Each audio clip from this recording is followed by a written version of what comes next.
हिंदी में ना एक बहुत फेमस कहावत है कि जो बर्तन खाली होते हैं वही सबसे ज़्यादा बचते हैं। और कुछ ऐसा ही केस यहाँ पर जेडन सैंचो के साथ भी है। जेडन सैंचो ने सोशल मीडिया पे इतनी बड़ी बड़ी बातें की, दूसरे लोग जो यूनाइटेड छोड़ के जा रहे थे उनके पोस्ट पे जाके कमेंट किया, भाई साहब फ्रीडम फाइटर बन गए। और उसके बाद अभी सिचुएशन ये है कि चेल्सी उनको परमानेंट बेसिस पे साइन शायद ना करे। उनके कॉन्ट्रैक्ट में एक क्लॉज है जो चेल्सी ने यहाँ पर फुलफिल करने की वादा किया था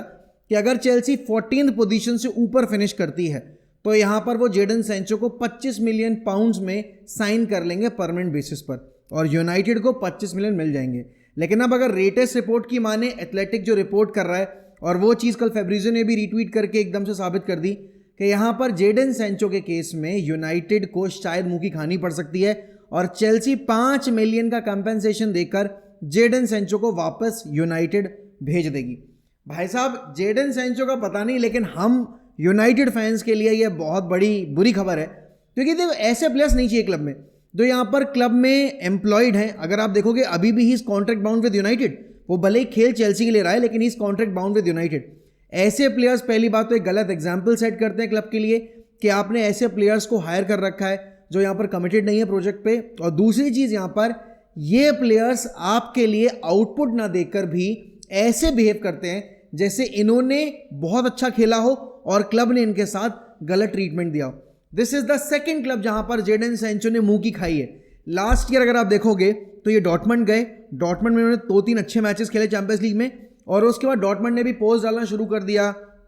कि we always knew what a player he was, this and that, ऐसा वैसा। लेकिन फिर जब बात आई साइन करने की तो डॉर्टमंड ने हाथ पीछे खींच लिया, मतलब डॉर्टमंड झकने तक नहीं आई। एक बार आप अगर इतना बेटर प्लेयर मानते हो किसी प्लेयर को तो यहाँ पर आप एक बार ट्राई करो कि चलो ठीक है यार, सेल कर रहे हैं, ये कितने प्राइस ब्रैकेट में सेल करें, क्या अमाउंट होगा जिस पर हम खरीद सकते हैं।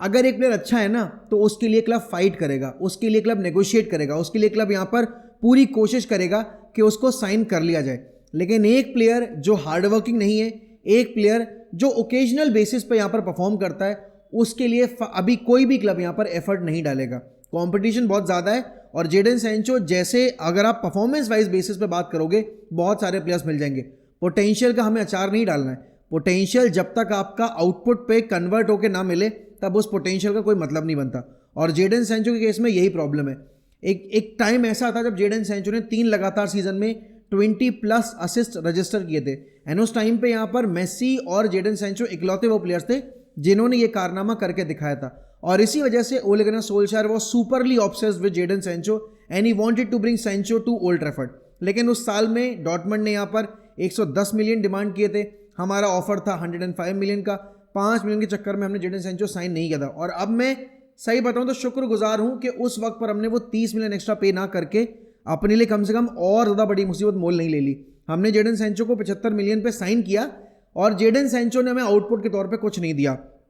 मतलब वो मैनेजर जो यहाँ पर उसको लेकर आया उसके लिए उसने अच्छी फुटबॉल नहीं खेली, फिर वो मैनेजर जिसने उसको 2 महीने का सबैटिकल दे दिया कि चल ठीक है, जाके तू अपना मेंटल पीस जाके भाई रिस्टोर कर, तू जहाँ पर जाकर अपना जो भी तेरे साथ दिक्कत चल रही है उससे तू ओवरकम कर, और फिर आकर मुझे फुटबॉल खेल के दिखा।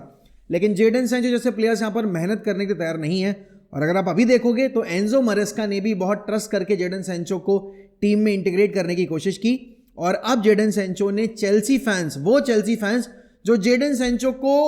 प्रोटेक्ट करने के लिए यूनाइटेड के ऊपर कीचड़ उछाल रहे थे, हमें भला बुरा बोल रहे थे, अब वो भी यहाँ पर जेडन सैंचो के अगेंस्ट हो गए। This is the high time people need to realize, just because एक प्लेयर के अंदर पोटेंशियल है, जस्ट बिकॉज यहाँ पर वो थोड़ा सा फ्लैशी है, थोड़ा सा फ्लैम्बॉइंट है, doesn't make him a world class player. And Jadon Sancho has got every potential and every, मैं बोलूंगा यहाँ पर trait in him that he can be actually a world class player, and at some point he was a world class player. लेकिन hard work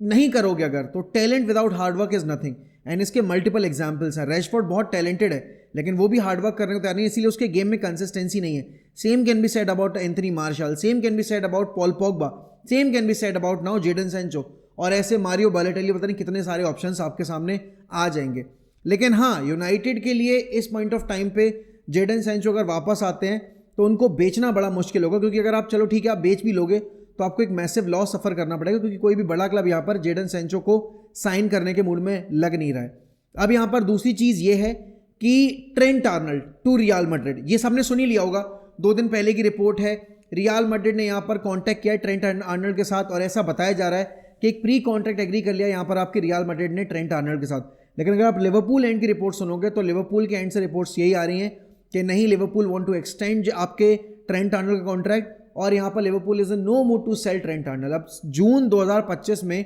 इनका contract हो जाएगा over, then Real Madrid can get him as a free agent. अब सिर्फ यहाँ पर 3 महीने बाकी हैं आपकी लिवरपूल के पास, क्योंकि अब देखो he is free to negotiate with any club that he wants, he is not bound to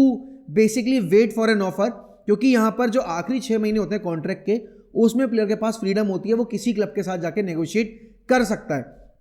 अब लिवरपूल ने ना तो यहाँ सलाह को ऑफर किया नया कॉन्ट्रैक्ट अभी तक, बेटर जो एक्सपेक्टेड वेजेस हैं, ना वर्जिल वेंडा के केस में कोई इंप्रूवमेंट है, ना ट्रेंट आर्नल्ड के केस में कोई इंप्रूवमेंट है। सोचो अगर एक पॉइंट ऑफ टाइम पे लिवरपूल ने ये तीनों प्लेयर्स गवा दिए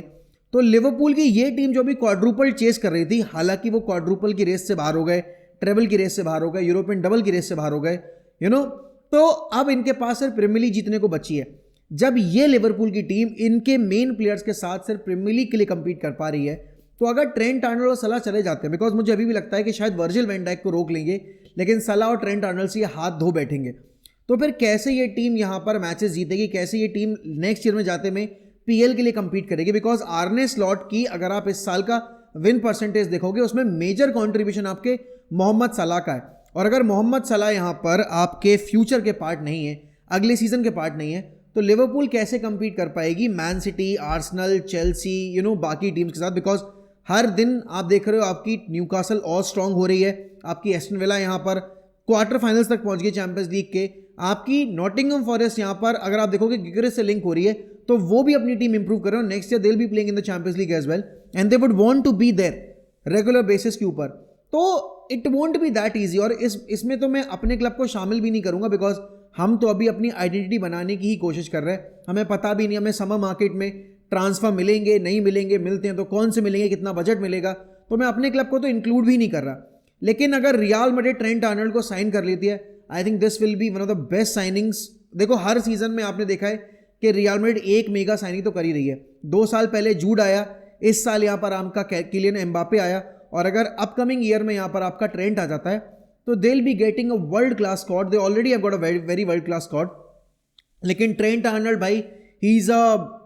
मतलब वो कहते हैं ना कि हेवन है वो स्ट्राइकर्स के लिए, फॉरवर्ड्स के लिए, उसके pin point crosses, dead ball specialist है वो, and he is really looking good now. अगर आप देखोगे यहाँ पर तो रीस जेम्स भी इतने लंबे टाइम से इंजर्ड रहे, लेकिन कल उन्होंने फ्री किक स्कोर किया है, he won the man of the match for England as well. तो चेल्सी भी थोड़ी होपफुल है कि चलो यार हमने मालो गुस्तो साइन कर लिया, हमने क्वेंदा भी साइन कर लिया, लेकिन हमारे पास हमारा कैप्टन जो फिट हो रहा है, धीरे धीरे करके मैच परफॉर्मेंस डिलीवर करनी शुरू कर रहा है, वो भी वापस आ रहा है, तो things are looking good for Chelsea as well. But अगर आप यूनाइटेड की बात करोगे तो स्ट्राइकर पोजीशन के ऊपर बहुत घमासान होने वाला है, बिकॉज आपके पास गिकेरेस एज एन ऑप्शन है, ओसिमन एज एन ऑप्शन है, देन आपके पास क्या कहते हैं Jonathan David as an option होगा, और भी बहुत सारे प्लेयर्स होंगे जिनको आप एक्सप्लोर करना चाहोगे। बेंजामिन सेस्को को आप पिछले 3 साल से एक्सप्लोर बेसिकली आप यहाँ पर चेस कर रहे हो, तो आप शायद उसके ऑप्शन को भी एक्सप्लोर करने की कोशिश करोगे। तो United have to clear up things as soon as possible. Lindelof जा रहा है, एरिक्सन जा रहा है, क्या उनको लूक शॉ को बेचना है, अगर बेचना है तो किस प्राइस ब्रैकेट पे बेचना है। दूसरी चीज़ यहाँ पर आप यहाँ पर क्या करोगे अपने जो फॉरवर्ड्स हैं उनके साथ, जेडन सैंचो वापस आएंगे क्या, अगर आपके रैशफोर्ड नहीं परमानेंटली साइन होते हैं विला पे, तो आप उनको किस प्राइस ब्रैकेट पे बेच पाओगे, ये सारी चीज़ें आपको डिसाइड करनी है, और इनमें से आपको कितने फॉरवर्ड्स रखने हैं। लेकिन इस बीच में एक पॉजिटिव न्यूज़ ये है कि आपके इंटरनेशनल ब्रेक के बाद कोबी मेनो वापस आ रहे हैं, और जो कल लेटेस्ट यहाँ पर इंस्टाग्राम स्टोरी डाली आपके अमाद डियालो ने, उसके बाद तो अमाद डियालो की भी एक होप जगी है कि शायद सीजन एंड से पहले यहाँ पर अमाद डियालो को भी हम एक्शन में देख पाएंगे। और देखो अगर यूनाइटेड को यूरोपा लीग जीतना है तो अमाद डियालो और कोबी मेनो का आना वापस से बहुत ज़रूरी है। अभी मेसन माउंट टीम में वापस आए हैं, लेकिन हमें ये नहीं पता है कि मेसन माउंट कितने दिनों तक के लिए फिट होने वाले हैं। अब देखो प्रॉब्लम पता है क्या है कि ये जो इंटरनेशनल ब्रेक आया है, इस ब्रेक के बीच में अगर हमारे पास ये 2 प्लेयर्स और फिट हो जाते ना, तो शायद हम आने वाले गेम्स के लिए प्रिपेयर कर पाते। अब आपको लियोन से खेलना है यहाँ पर यूरोपा लीग में, तो अब आपको ये डिसाइड करना पड़ेगा कि भाई आपको अपना स्क्वाड प्रीमियर लीग में रोटेट करना है, अपना मेन स्क्वाड आप पीएल में खिलाना चाहते हो, या फिर आप यूरोपा लीग में, क्योंकि ऑप्शंस आपके पास कम है, फिटनेस भी आपके प्लेयर्स की डिटीरिएट हो रही है, और इंटरनेशनल ब्रेक के बाद आपको नहीं पता है कि किस फिटनेस लेवल पे आपके प्लेयर्स लौटेंगे। अभी टचवुड कोई प्लेयर इंजर्ड नहीं हुआ है, होपफुली कोई प्लेयर इंजर्ड ना हो, लेकिन आप कभी नहीं कह सकते, बिकॉज इंटरनेशनल ब्रेक हमेशा प्रॉब्लम्स क्रिएट करता है। अभी आपने देखा है कि बार्सिलोना के लिए कोबार्सी की इंजरी एक प्रॉब्लम बन जाती, मतलब अच्छी बात यह है कि वो इतनी सीरियस इंजरी नहीं हुई है, वरना हमने देखा है हर बार जब भी यहाँ पर आपके इंटरनेशनल ब्रेक पे प्लेयर्स जाते हैं तो मेजॉरिटी प्लेयर्स जो की प्लेयर्स होते हैं वो इंजर्ड होकर ही वापस आते हैं। अच्छी बात यह है कि यहाँ पर हमारे केस में भी ये चीज़ हुई नहीं है।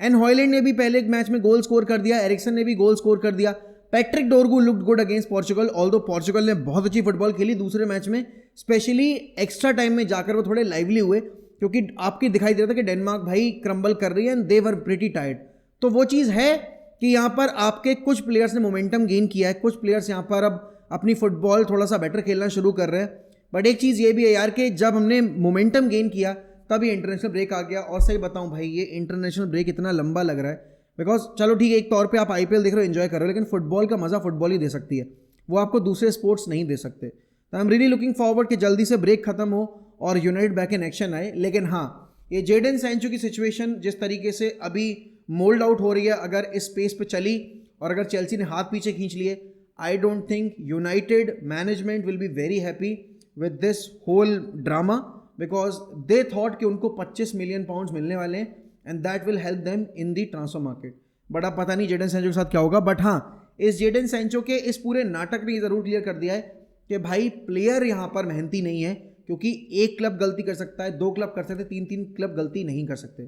तो let's hope for the best. क्या देखते हैं क्या होता है क्या नहीं होता। बट आप लोग जरूर बताइए आपके कमेंट सेक्शन में कि यहाँ पर आपके हिसाब से क्या लग रहा है आपको, Trent Arnold to Real Madrid होगा नहीं होगा, क्या मोहम्मद सलाह को नया कॉन्ट्रैक्ट मिलेगा नहीं मिलेगा, जेडन सैंचो पर आपका ओपिनियन क्या है। एंड ऑब्वियसली यहाँ पर यूनाइटेड अगर अमाद और कोबी मेनो आ जाते हैं तो क्या यहाँ पर टॉप 10 में फिनिश कर पाएगी प्रीमियर लीग में और यूरोपा लीग जीत पाएगी या नहीं। एंड इसी के साथ मैं आपसे लूंगा अलविदा। Please do make sure that you are liking this video as much as जितने भी आप लोग देख रहे हो सारे लाइक करो, कमेंट करो भर भर के, and most importantly bell icon दबाना मत भूलना और सब्सक्राइब करना तो बिल्कुल मत भूलना। चलिए इसके साथ मैं आपसे लूंगा अलविदा, मिलता हूँ अगली वीडियो में। ध्यान रखिए अपना, बाय बाय, टेक केयर।